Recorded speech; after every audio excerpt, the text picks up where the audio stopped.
Legend of Total War here, and today we've got a rating your Doomstack video covering Isabella von Carstein and a whole bunch of heroes. Going up against Taliesin here, where they've got about 2 full stacks. Battle result says Valiant Defeat, but the theme of this one here is Absurd Winds of Magic Power Reserve. Every single one of these heroes has the trait Lawkeeper, which provides 8 Winds of Magic Reserve, and then they get an additional 5 in their skill tree. Now, there's going to be a big comparison here between Warhammer 2 and Warhammer 3 Winds of Magic, because this is essentially the new Knowledgeable for the Vampire accounts. Knowledgeable is out, it provides character experience, and doesn't provide Winds of Magic.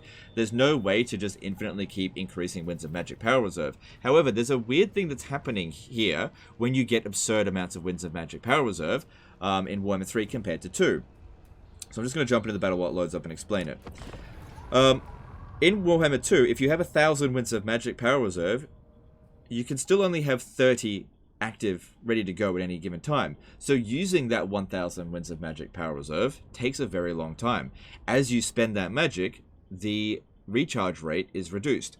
So for every time you halve your starting Winds of Magic Reserve, you double the recharge time. So as you get closer and closer to 0, it takes longer and longer to get that Winds of Magic. However, in Warhammer 3, it's completely linear. In addition to that, whatever amount of magic that you have on the campaign map is how much you're able to store at any given time in the battle. So we can actually have 346 Winds of Magic ready to go as soon as we can recharge it. And with all of these here having Arcane Conduit, that's going to happen very quickly. So what we're going to see here is a situation that isn't really possible in Warhammer 2, in where we will be able to have every single spellcaster cast their most expensive spell at the same time, which is not possible in Warhammer 2. Because let's just say I want to cast Pit of Shades, and I had 1,000 Winds of Magic Reserve. Well, I've still only got 30 available, so I can maybe cast it 3 times. If I use the Arcane Conduit and really generate as quickly as I can, maybe I can get 4 or 5, maybe even 6. But there's no way I'd be able to cast all of their Winds of Death at the same time, which is what's going to happen here as well. So, we're going to stand here, wait for them to come over. I'll probably have to do a little bit of magic to get them to come over here, but we'll try to get them to blob up and do the most amount of magic spells that I've ever seen in this game done at any given time. Now, before we actually get started in the battle, I do want to give you guys a huge shout out for the support with the petition. We had 16,000 signatures within the first day. I think things will slow down dramatically now, but that is a huge amount of support, especially given that it's a Total War community. Now, I've been in this community for about 10 years, and let me tell you, it is difficult to get anyone in this community to do anything. Very, very difficult. This is not a community of sheeps.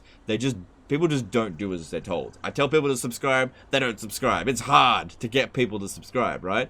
Typically speaking, you want to try to get people to come to certain conclusions on their own. But it's tough. It is tough to get them to do it. You know, you guys just don't do as you're told. And that's a good thing. I'm not trying to complain about that. But in terms of the petition, you guys massively exceeded my expectations. I was expecting maybe 1 in 100 people who watched the video to sign the petition. So I was expecting, you know, maybe 1,000 signatures if I was lucky.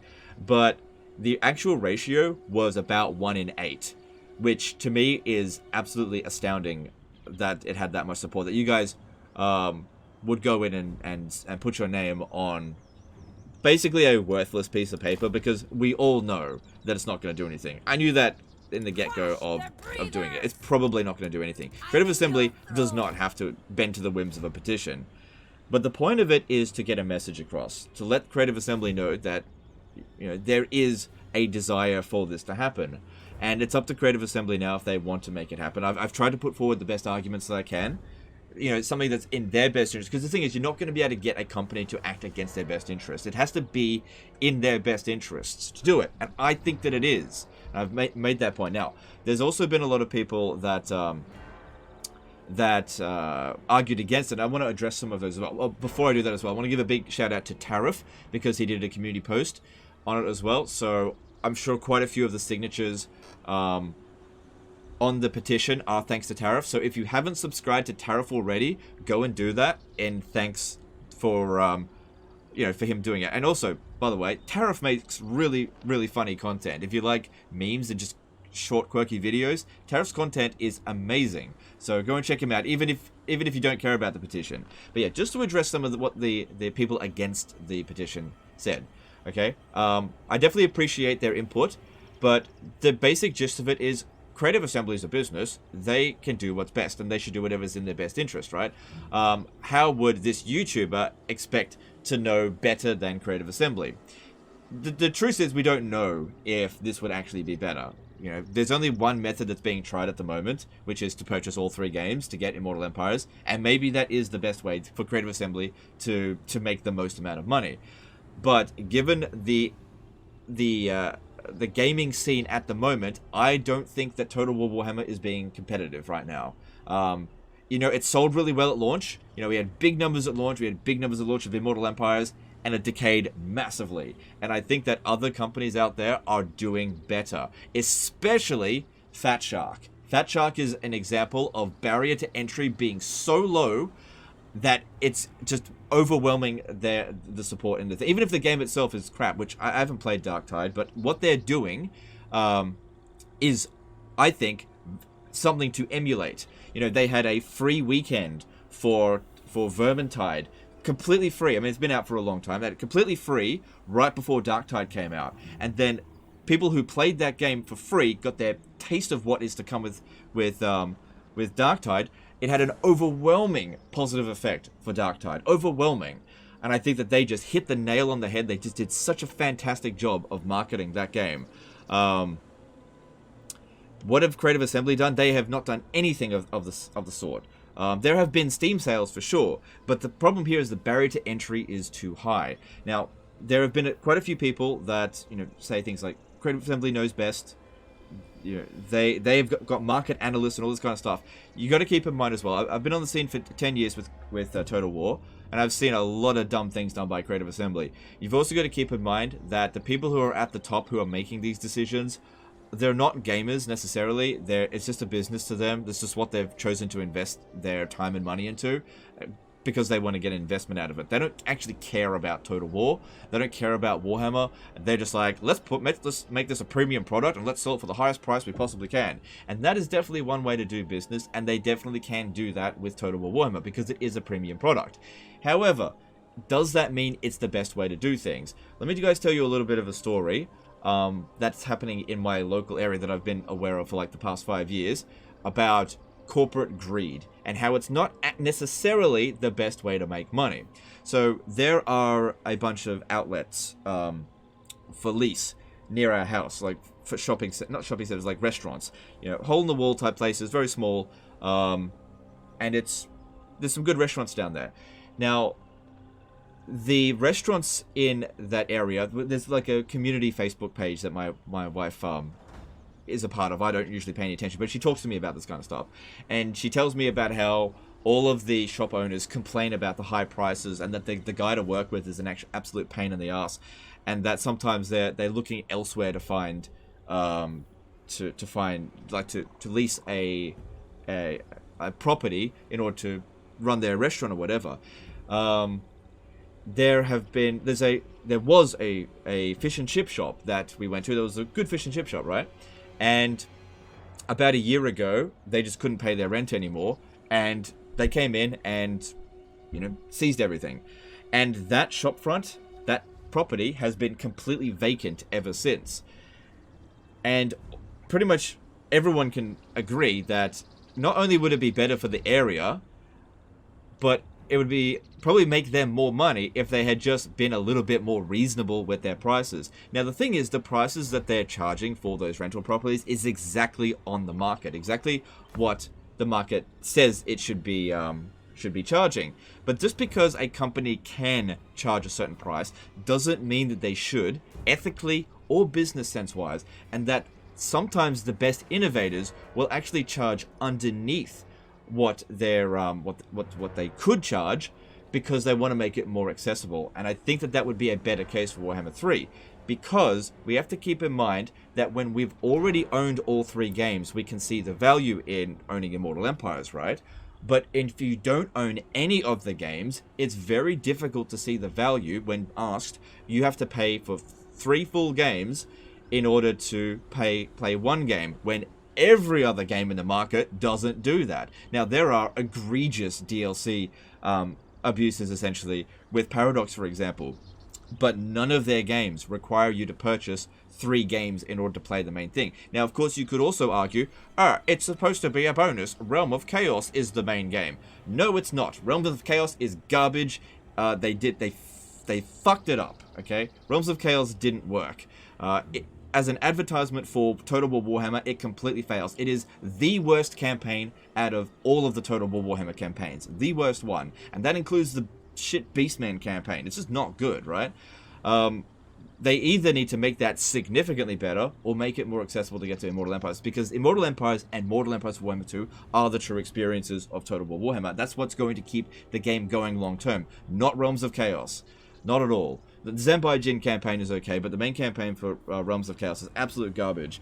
But yeah, the point is that there's so many people that want to buy Total War Warhammer 3 and are put off by having to purchase 3 games. And again, there's so many arguments with this kind of stuff, like, oh, but there's routinely sales. You can get it for like 80% off. Yes, you absolutely can. But you can also get other games that don't require you to purchase 3 games for 80% off. You've got to be more competitive. If Creative Assembly is doing a sale for 80% off for Total War Warhammer, there's probably a sale for Civilization for 80% off, for Paradox games for 80% off. Fat Shark allows their game to be played for free for a weekend. You know, make Warhammer 2 free to play for a weekend. You know, give people a reason to play this game, and then once they've played it, they've experienced it, and then they can see the value on it. But from an outside perspective, it is insanely difficult to see the value. And I read so many comments, and I see where everyone's point of view is coming from. The people that are like pro Creative Assembly and just like, no, they should charge the maximum amount. And also the people that are trying to get their friends into this game but can't because they just don't want to buy 3 full games in order to play 1. Isabella von Carstein. And don't forget, I only want what's best for this franchise. That's why I'm pushing this so hard.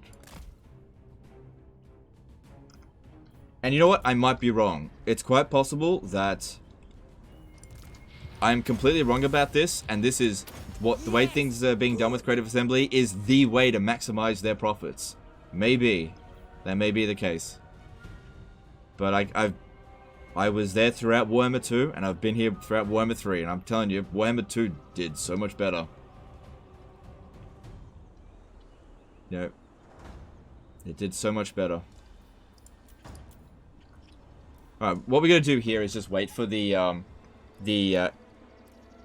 enemy forces to come over here. They're the attackers. They'll come over here. I need to be close enough to my necromancers over here so they can cast their spells when the time comes.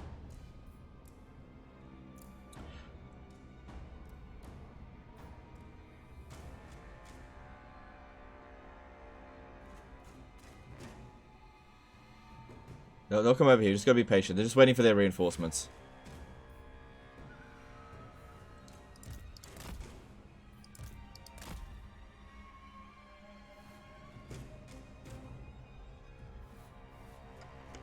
Okay. Man, we didn't seem to the right on our face. Very well. Okay, what I want to do here is use Melkoth Mystifying Miasma on this dude here just to lower his speed so that we can actually catch him.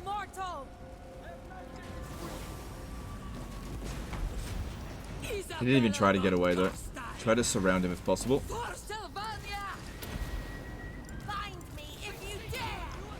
Okay, we need to do a bit more magic damage to them to get the rest of their army to come at us, because they're probably lagging behind.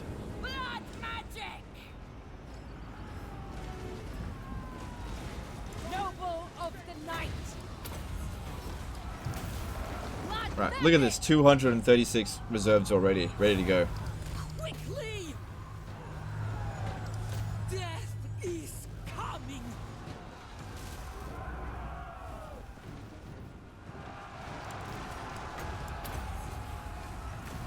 Die, mortals! Spending a little bit of magic here and there's not a big deal when we're generating 1 winds of magic every second. And then we've got this one here generating more reserves. Good, we got rid of their lord.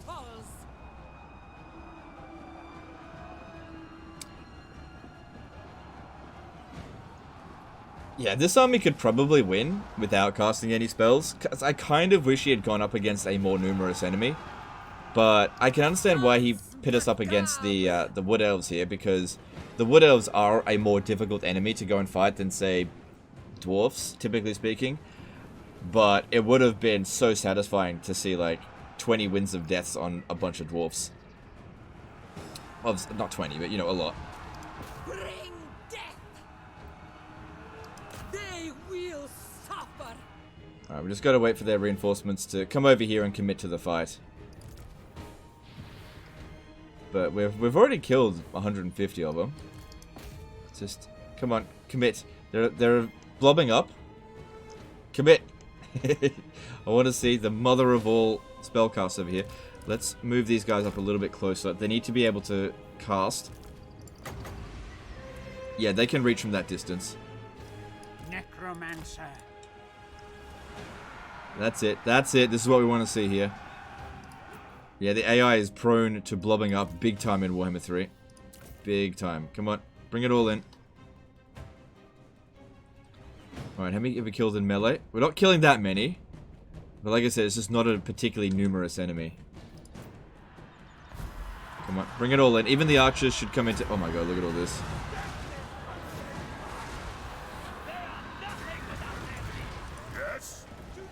Hang on. Do I have my blood pack on its maximum? Let me just check this. I don't think I do.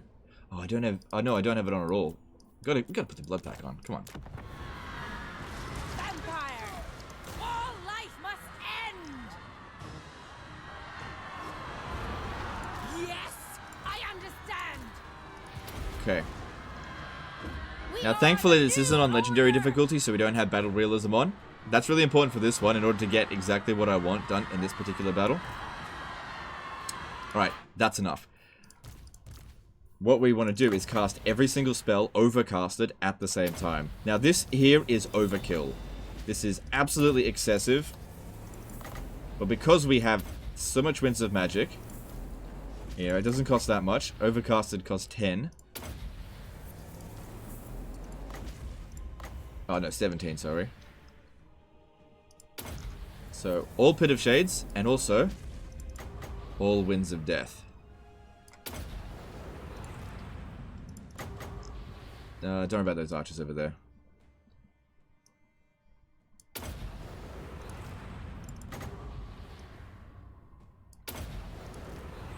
Look at that. This would just not be possible in Warhammer 2 whatsoever. This is complete and utter overkill.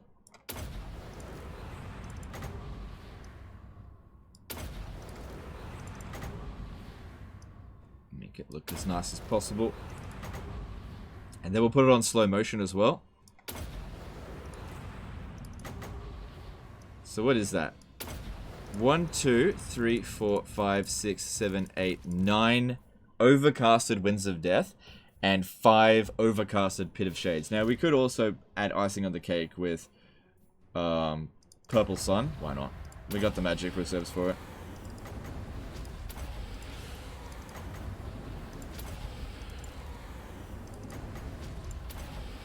Alright. Are you ready for, like, the most excessive degree of overkill?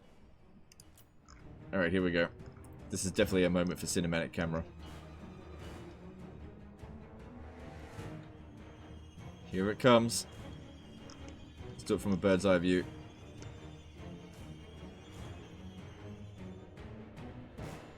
Oh man, look at that. Look at that. Winds of Death go.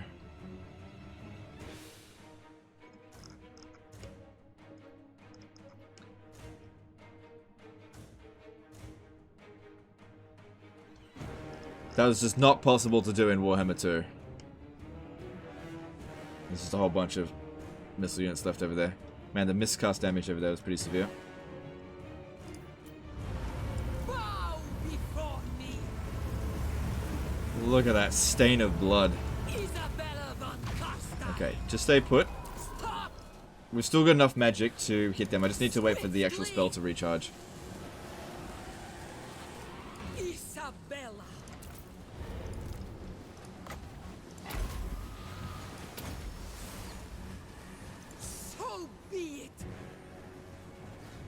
I reckon we pop down a few Pit of Shades on that and it'll end the battle. Chasing after them probably isn't going to work.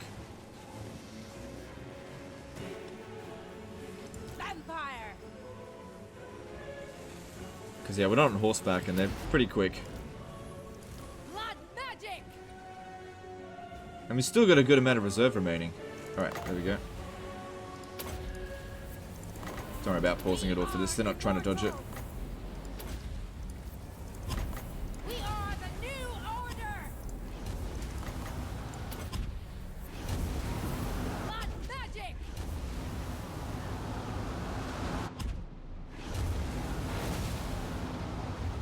This world is mine. His lady. Very nice. Very nice. And we still had a fair bit of reserves left over. So that's the big difference between Warhammer 2 Winds of Magic and Warhammer 3 when you get to Absurd Winds of Magic. If it was Warhammer 2, I just wouldn't have been able to cast that quickly.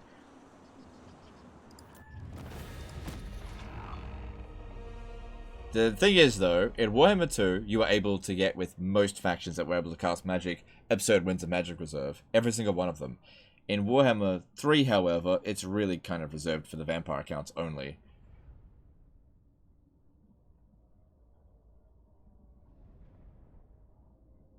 Because, yeah, nobody else has really got the ability to generate the reserves that the vampire accounts can.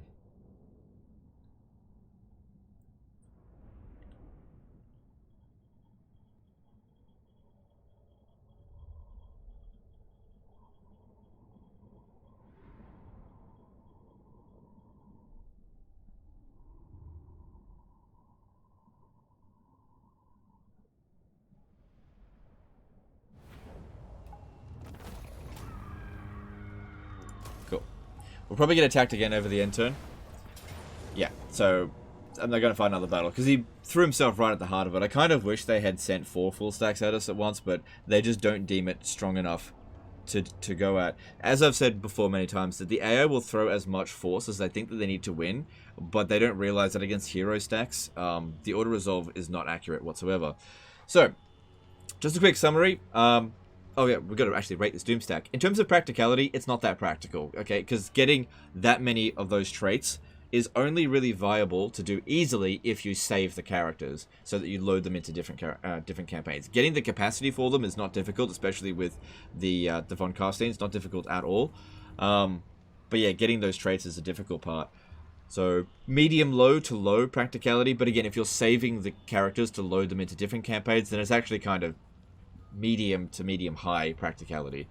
In terms of strength, it's like top marks. This is stupidly strong.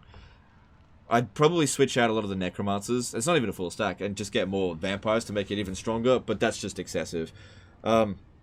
Ease of use, super easy to use. I wasn't under any serious pressure there. It's very easy to just cast these spells one at a time. That just wouldn't have been a problem.